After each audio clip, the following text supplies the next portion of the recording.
আমি অভিজ্ঞতার সঙ্গে এই মুহূর্তে আবারও বিহারের দিকেই নজর রাখবো, কারণ এই মুহূর্তে বিহারের রাজনৈতিক প্রেক্ষাপট জাতীয় রাজনীতির ক্ষেত্রে অত্যন্ত গুরুত্বপূর্ণ হয়ে দাঁড়িয়েছে। কারণ আজকেই জেডিইউ সুপ্রিমো নীতিশ কুমার তিনি পুরনো জোট ছেড়ে দিয়েছেন, নতুন জোট গড়ার কথা শুনিয়েছেন তিনি, এবং মুখ্যমন্ত্রীর পদ থেকে ইস্তফা দিয়েছেন নীতিশ কুমার। যদিও মুখ্যমন্ত্রীর পদ থেকে ইস্তফা দেওয়ার পরেই ফের একবার মুখ্যমন্ত্রী হবেন তিনি, তবে এবার এনডিএ জোটের হাত ধরে বিজেপি বিধায়কদের সমর্থন নিয়েই তিনি ফের একবার মুখ্যমন্ত্রীর পাবেন। বিহারের আজ বিকেল 4টে নাগাদ তিনি এই মুখ্যমন্ত্রী হবেন। এবং কবে কবে এই শপথ নিয়েছেন নীতিশ কুমার, বারবার তার এই শপথ, তার ইতিহাসটা আপনাদের সামনে এই মুহূর্তে গ্রাফিক্সের মাধ্যমে আমরা তুলে ধরছি, যেখানে দেখতে পাচ্ছেন যে 2000 সালের মার্চে, 2005-এর নভেম্বরে, 2010-এর নভেম্বরে তিনি শপথ নিয়েছিলেন। আবার 2015-র ফেব্রুয়ারিতে আরও একবার তিনি মুখ্যমন্ত্রী হিসেবে শপথ নেন। তার পাশাপাশি 2015-র নভেম্বরে আবার তিনি শপথ নিয়েছিলেন দলবদলের পর, এবং 2017 সালের জুলাই মাসে শপথ নেন মুখ্যমন্ত্রীর পদে। সেই বারবার তার যে এই দল বদল এবং বারবার তার যে এই শপথ গ্রহণ, তার যে ইতিহাস, সেই ছবি দেখাচ্ছি। এবং 2017-র পর 2020 সালের নভেম্বরে, তারপর 2022 সালে তিনি ফের একবার যখন দল বদল করেন, সেই 2022-এও সেই মুহূর্তে তিনি এই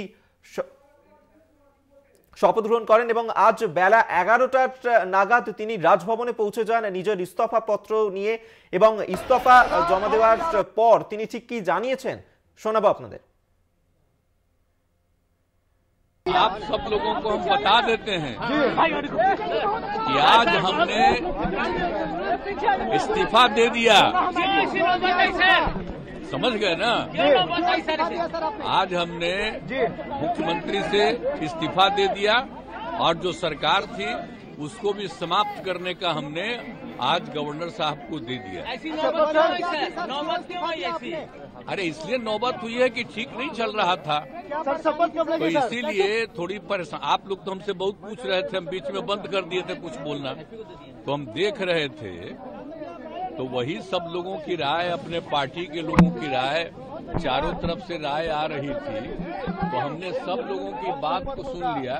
तो इसीलिए आज हमने इस्तीफा दे दिया। अब ये जो भी सरकार थी वो समाप्त कर दिया गया।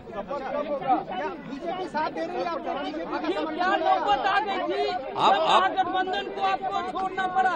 नहीं, हाँ, अभी हम जो पहले गठबंधन को छोड़ के नए गठबंधन बनाए थे, और जो नया गठबंधन 1.5 महीना से बनाए थे, 1.5 साल से, तो यहाँ पर भी जो स्थिति इधर आकर के ठीक नहीं लगी है, और जिस तरह से लोगों का दावा हो रहा था, जो इतना मेहनत किया जाता था कि वही लोग ये सब काम कर रहे हैं, वो सब जरा धीरे धीरे लोगों को खराब लग रहा है।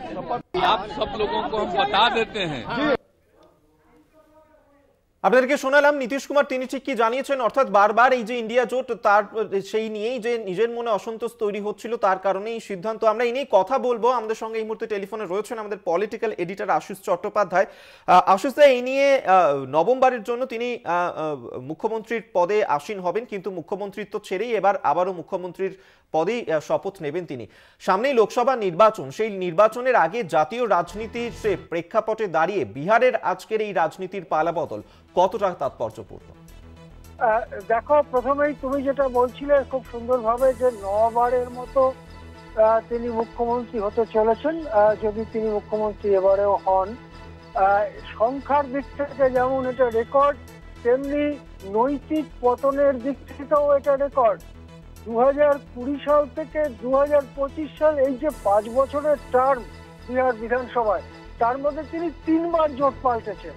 20 সালে বিজেপির সঙ্গে লড়াই করে জিতে মুখ্যমন্ত্রী হয়েছিলেন, 22 সালে বিজেপির সঙ্গ ত্যাগ করে আরজেডির হাত ধরে মুখ্যমন্ত্রী হয়েছিলেন, এবারে আবার আরজেডির সঙ্গ ত্যাগ করে বিজেপির হাত ধরে মুখ্যমন্ত্রী হবেন। অর্থাৎ যিনি 6 মাস আগে বলেছিলেন যে আমি মরে গেলেও বিজেপির হাত ধরবো না, যিনি গত বছরের আগস্ট মাসে ইন্ডিয়া জোট গড়ে তোলবার জন্য মুখ্য সূত্রধরের ভূমিকায় অবতীর্ণ হয়েছিলেন, যিনি নবান্নে এসে মমতা বন্দ্যোপাধ্যায়ের সঙ্গে দেখা করে বলেছিলেন জোট গড়ে তোলা দরকার, বিভিন্ন রাজ্যে রাজ্যে যিনি গিয়েছেন, তিনি আবার সেই ধর্মনিরপেক্ষ জোট ছেড়ে হিন্দুত্ববাদীদের হাত ধরছেন।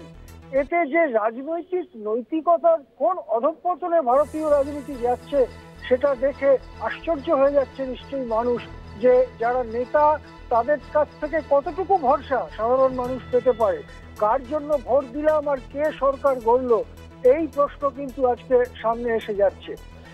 আমাদের অবশ্য মনে হয় আসলে আপনি যেমনটা বলছিলেন যে কোথাও গিয়ে তাহলে এই যে নীতিশ কুমার, যাকে নিয়ে বিহারের রাজনীতিতে যে স্লোগান আমরা জানি যে প্রচার রয়েছে যে ऐसा कोई सगा नहीं जिसको नीतीश ने ठगा नहीं, অর্থাৎ কোথাও গিয়ে কি তাহলে নীতিশ কুমারের এই যে বারবার দলবদল তার গ্রহণযোগ্যতা নিয়ে তো প্রশ্ন উঠবে।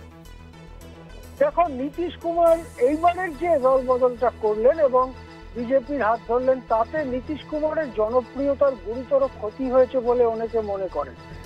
আমাদের রাজ্যের মুখ্যমন্ত্রী মমতা বন্দ্যোপাধ্যায় এই ধরনের একটি ইঙ্গিতপূর্ণ কথা গত পরশুদিন বলেছেন। হয়তো বিহারের জনতা সবই দেখছেন, হয়তো বিহারের জনতা এবারে তার জবাব দেবেন। নীতিশ কুমার বিজেপির সঙ্গে গিয়ে লোকসভা ভোটে অবতীর্ণ হলে অবশ্যই তিনি 10-12টা আসন সমঝোতার মধ্যে দিয়ে বিজেপির সঙ্গে তিনি লড়বেন, কিন্তু সেই আসনগুলোতে বিহারের জনতা জনার্দন কি বলে সেদিকে আমাদের তাকিয়ে থাকতে হবে। অনেকেই মনে করেন নীতিশ কুমারের রাজনৈতিক ভবিষ্যৎ শেষ হয়ে আসছে, নীতিশ কুমারের জনপ্রিয়তা শেষ হয়ে আসছে। তার যে নিজের কমিউনিটি সম্প্রদায় অর্থাৎ কুর্মী কোয়েরি সম্প্রদায়, তাদের মধ্যেও কিন্তু হিন্দুত্ববাদ বিরোধী বিজেপি বিরোধী চেতনা ক্রমাগত বাড়ছে এবং তারাও সবাই এক কথায় নীতিশের কথায় একবার এদিক একবার ওদিক হতে রাজি হবেন কিনা সেদিকেও কিন্তু আমাদের তাকিয়ে থাকতে হবে।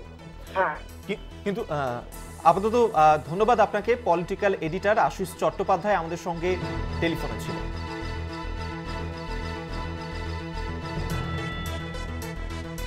আপনাদেরকে আরেকবার জানিয়ে রাখবো যে এই মুহূর্তে নীতিশ কুমার জেডিইউ সুপ্রিমো, তিনি মহাগঠবন্ধন জোট ভেঙে মুখ্যমন্ত্রীত্বের পদ থেকে ইস্তফা দিয়েছেন। আজ সকাল 11টা নাগাদ গিয়ে তিনি ইস্তফা দেন এবং আজ বিকেলেই তিনি এনডিএ জোটের হয়ে শপথ গ্রহণ করবেন, মুখ্যমন্ত্রিত্বের পদে আসীন হবেন। কিন্তু এই যে রাজনৈতিক ভবিষ্যৎ নীতিশ কুমারের, তা নিয়েই কিন্তু এই মুহূর্তে প্রশ্নচিহ্নের মুখে পড়তে হতে পারে।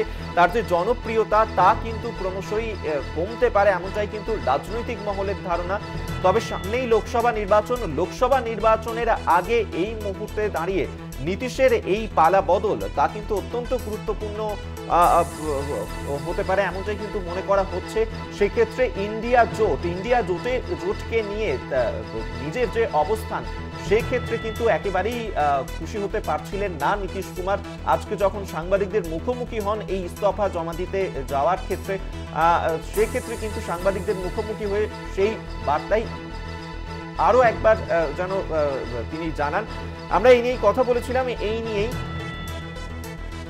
তৃণমূল নেতা জয়প্রকাশ মজুমদার তিনি ঠিক কি বলেছেন শোনাবো আপনাদের। এটা ভারতের রাজনীতির জন্য শুভ ইঙ্গিত নয়, শুভ সংকেত নয়, যেখানে মাসল পাওয়ার, মানি পাওয়ার এই দুয়ের কাছে ছোট ছোট বা আঞ্চলিক রাজনৈতিক দলের অনেক নেতাকে নতি স্বীকার করতে হচ্ছে। এটা তো অনস্বীকার্য যে ইন্ডিয়া জোটের প্রাথমিকভাবে নীতিশ কুমার অগ্রণী ভূমিকা নিয়েছিলেন, কিন্তু যে কোনো কারণেই হোক, কোনো একটা চাপের মুখে তাকে তার এই পরিবর্তন, দল পরিবর্তন, এটা শুভ ইঙ্গিত নয়।